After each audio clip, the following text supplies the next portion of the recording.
So just some stats here for you. In the US, 69% of people support the country becoming carbon neutral by 2050.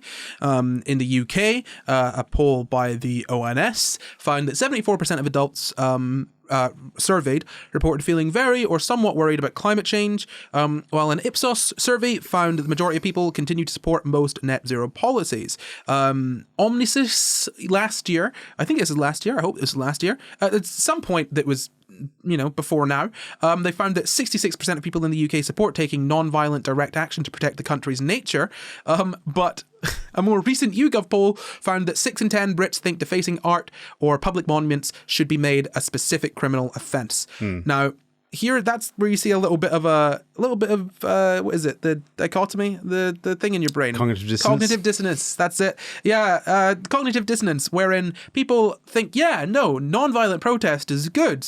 Wait, no, not that one. I don't like that one. Guys. No, you probably should like that one. But yeah, no. So what I'm kind of getting at here is that people broadly support, fighting against climate change or, doing things to stop climate change. Yeah. But these protests are not very well liked. So this is Dana Fisher, a sociologist at the University of Maryland in the US. We are woefully under-researching the different types of climate protest and their impacts, even though we know that civil society is going to play a huge role in the clean energy transition as well as in climate action that come. So essentially, we've not got a lot of research on this, so we can't super sort of clearly talk about how these protests sort of impact people, but we do have some information on it. So the activist dilemma is the first thing I want to bring up. Have you heard of that at all? The activist's dilemma? Yes. No. Okay, so it's this kind of idea that's come out of some experiments that we've done, wherein some research has showed that we've kind of looked at how people react to protests. Essentially, there's a few different studies on this.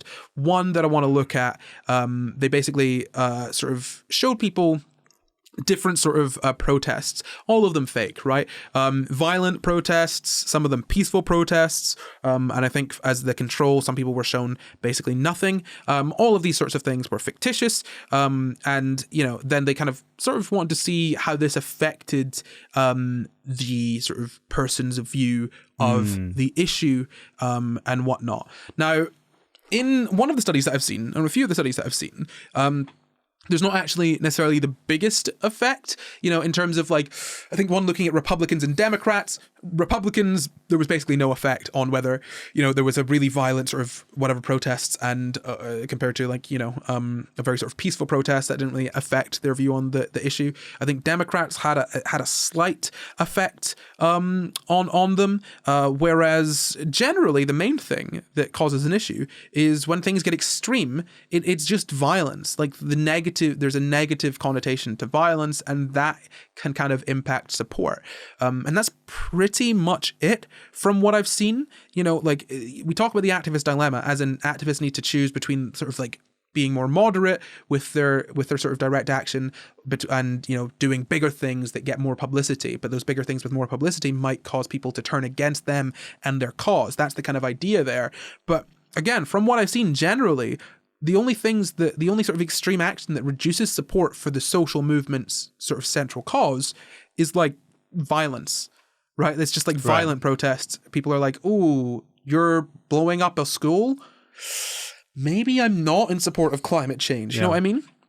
But when it comes to agreeing with the cause but not the methods, that basically encapsulates it. People seem to agree with causes and not the methods, and that is it. So even though the methods they disagree with, it doesn't impact their support for the cause itself. There are a few articles you can kind of look at that are linked below that kind of discuss this in more detail. I'll talk again about the sort of Republicans versus Democrat study. It was published in 2020. It was kind of looking at this. Basically, they did a survey to look at their sort of political beliefs and whatnot, and specifically their beliefs on climate change. And then they read a fake news story about one of 3 different kinds of protest: a peaceful march, civil disobedience, or violence, and civil disobedience or violence, right? So what a peaceful march is. It's a peaceful march. Civil disobedience would be that sort of more disruptive thing that we were talking about, sort of locking on and like gluing yourself to a road or whatever, things like that. And violence, right? We know what violence is.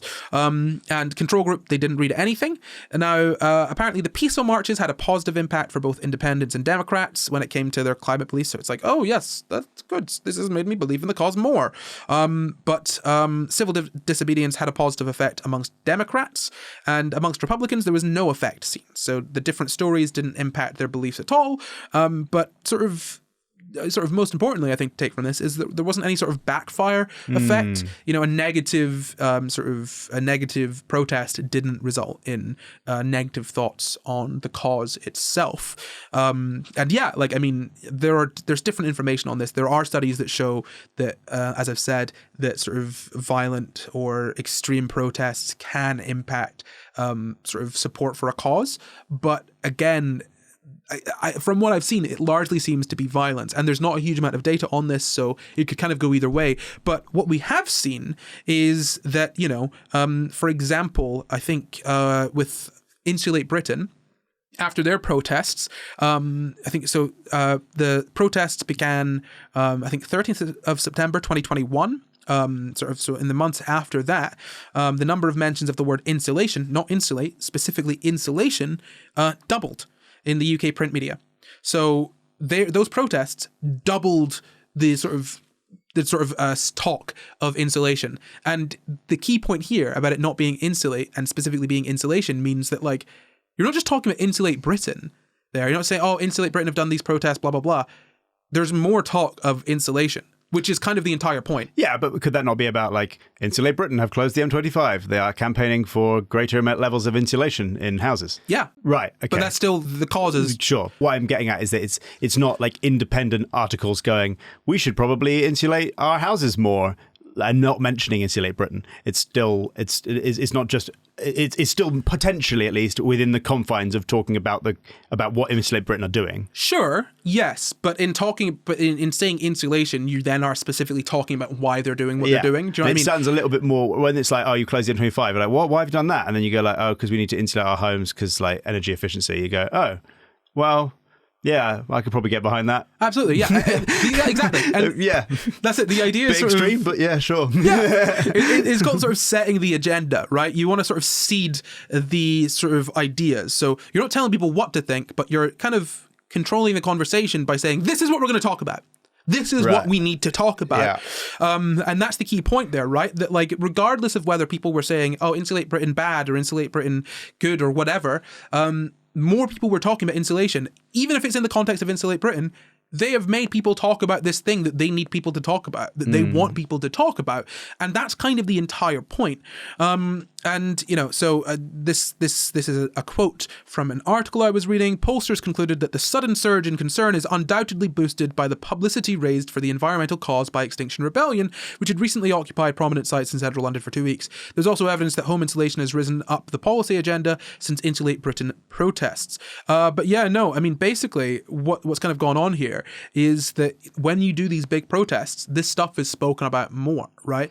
And I think the environment, sort of environmental issues, climate issues, I think are now one of the top three issues for people in Britain now. I think that's kind of changed in recent years, which, again, like, saying that these protests have done nothing for that would probably be misguided, right? Like, you can disagree with the protests, you can disagree with the methods. I think you're wrong, but ultimately they get the conversation going where it was not going before. I think the way to view this is that, yes, they're being disruptive. Yes, they're impacting normal people. Should they go to the people at the top who can make the decisions? Yeah.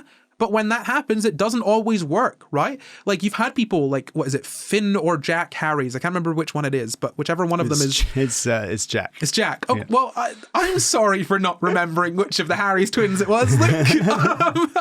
I didn't pay that much attention.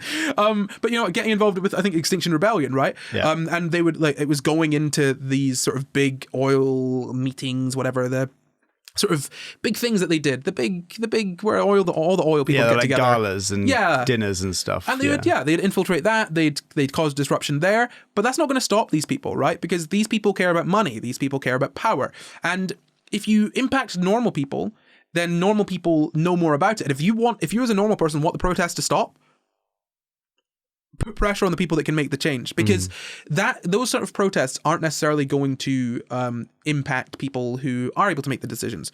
What is more would convince people that can make decisions more, I would say, would be a big group of people saying, hey, no, we disagree with this. And that big group of people can be brought into the cause by having it shoved in their face in a way that they can't ignore. It's like, hey, do you know we're destroying the planet. These are the effects that this government is having on us. Do you want that to happen? No, I don't. Well, then put pressure on your government, right? And yes, it's disruptive. Yes, it's annoying, but grow up and get over it. Grow up and get over it. Like, we're going to have far worse problems if we don't stop this climate catastrophe, right? And it's very easy for people to think of the now more so than the future, right? The idea of climate change is so nebulous and so not it's not concrete. It's not in the present. It's not here and now. It's not something you can see, feel, touch, and like experience presently. It's much more sort of conceptual. And I think that makes it a lot easier for people to write it off, which is kind of what happens here. You see Just Stop Oil and Insulate Britain and Extinction Rebellion do these massive protests, and people are like, well, this is disruptive. This is impacting my everyday life. This is a problem. What they're doing is nothing in comparison to what's going to happen if we don't stop climate change.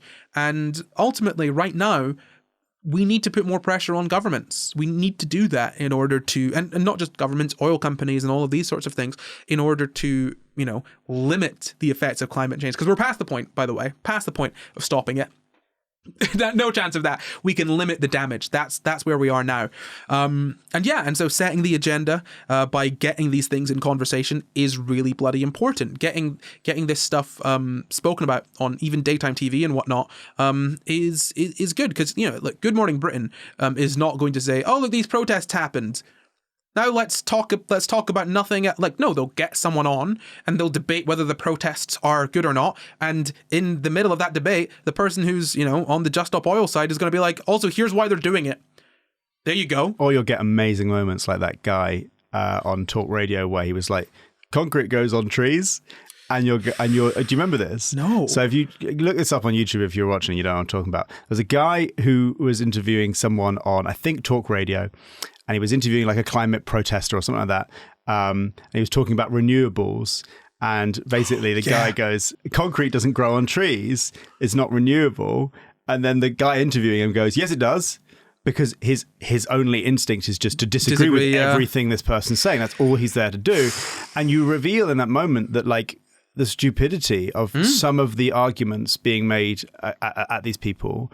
I'm sure there are some very intelligent arguments you could make against the types of action that these like campaign groups are arguing, or at least some nuance to go, it's actually quite complicated, or like if we stopped making oil, then for example, energy prices are going to go up, right? There's plenty of interesting and intelligent arguments you can make and conversations you can have. Not ones I would ultimately, at the end of the day, agree with, but there are intelligent, nuanced debates to be had. More intelligent than yes, it does, or whatever you say, I'm just going to say the opposite of. Yeah, absolutely. Yeah, no, but I mean, I would, and I'm sure you agree when I say what I'm about to say, is that all of these intelligent, nuanced debates kind of are rendered moot by like, oh, well, energy costs will go up. They're going to go up anyway. Yeah. And they're going to, doesn't matter how high they are when you're dead. But no, go on. But what I find so interesting is moments like that really show you, it's like the mask slipped, right? Yeah. It's the mask slipped, and there's what we thought was an intelligent debate is really just, I don't like you, I don't like what you're saying, and I disagree with you fundamentally on some emotional level. And there's not any actual intelligence going on behind there. Yeah. In the case of this specific one interview that I'm talking about. And that was just such a brilliant moment. And on the sort of progressive side of like, we need to do something about climate change, that stuff is very energizing, because you go, oh my God, this guy's just shown himself to be a total idiot. Yeah, absolutely, man. And I just want to like kind of chat a little bit more, just kind of tie it up in a little bow, the sort of science that we've got on this. So as I've said, there's the activist dilemma, wherein activists kind of need to decide how far can we go. Yeah, if we it go sounds like too there's far, a balance to be made. There's a specific Yeah. level that's the best, most effective thing. But generally, as I've said, it's like, so an article, this is a study that was done. So some participants read articles describing moderate protests, such as peaceful marches. Others read articles describing more extreme and sometimes violent protests. For example, a fictitious action in which animal rights activists drugged a security guard in order to break into a lab and remove animals. And protesters that that did sort of more extreme actions are perceived to be more immoral, and they've got people will have a sort of lesser emotional connection and social identification with those protesters. But the effects of that kind of action on the support is kind of mixed, right? The results we've got on that are kind of mixed. Some of the negative effects might be specific to actions that incorporate the threat of violence, is like quite literally written in my notes in front of me. So as I've said, it seems to be that like violence is the main thing. And also, I want to be clear here, right? Like ultimately, my view of this is that any sort of non-violent protest that is disruptive in that sort of way when it comes to climate change, I've got a very high bar for sort of like what is acceptable. Yeah. Right. As in like, you're going to have to meet my ceiling, you're going to have to do a lot. Like you're going to have to cause a lot of damage or a lot of disruption in order for me to be like, that's not okay. Right. Purely because I'm aware of sort of how massive this climate issue is, and go ahead and watch that Lena Norham's podcast if you want to have more information on that, because Lena is fantastic and the podcast will teach you a lot in a very sort of cozy, fun way. But ultimately, I want to be clear that I personally think that activists, climate activists specifically, there's a lot that they could do and it be fine, right? Cause a lot of disruption. They can cause a lot of disruption. But I want to be very clear that the sort of data on this is mixed, right? I don't want to let my beliefs sort of influence the data too much. To be clear, yes, there is evidence that this sort of stuff can impact people's sort of belief in a cause. To my understanding, it's largely violence that causes that. What instead happens is that, it's sort of a view of the protesters rather than a view of the cause itself. But again, look into this because I could absolutely be biased, and you sort of, that could be coloring what I'm saying. And I want to try and be as unbiased as possible here, and allow you all to make your own sort of decisions and take your own understanding from it. But some studies have found that extreme protest actions can reduce support. But ultimately, if we talk about the sort of science of the Just Stop Oil protests, I would say that we're in a situation wherein we're not necessarily probably going to be making people believe in the cause less by sort of by supporting these protests. And if anything, these protests are getting more people talking about the things that we need to talk about. They're getting the information to more people, and they're actually causing change. Like the divestment movement, massive protests have had an actual impact of like universities and whatnot, basically sort of not necessarily meeting the demands exactly of those protesters, but like, sort of not investing as much in sort of fossil fuels and whatnot, right? Like we can see clear sort of impacts of these kinds of protests, positive impacts. And ultimately, stop being so mad at Just Stop Oil, I think, and be mad at the people that are causing Just Stop Oil to do what they do. And a quick last thing, people are saying it's funded by an oil heiress. Yes, she's an heiress to an oil tycoon, or she's the granddaughter of an oil tycoon, Eileen Getty. It's part funded by her. Well, actually, the Climate Emergency Fund is part funded by her, and Just Stop Oil is funded by the Climate Emergency Fund. And trying to make out that Just Stop Oil is a psyop made by an oil heiress is kind of insane when you think about it. And even if it is a psyop, man, they're getting people to talk about it. It's just chill the planet. That's what I want to say.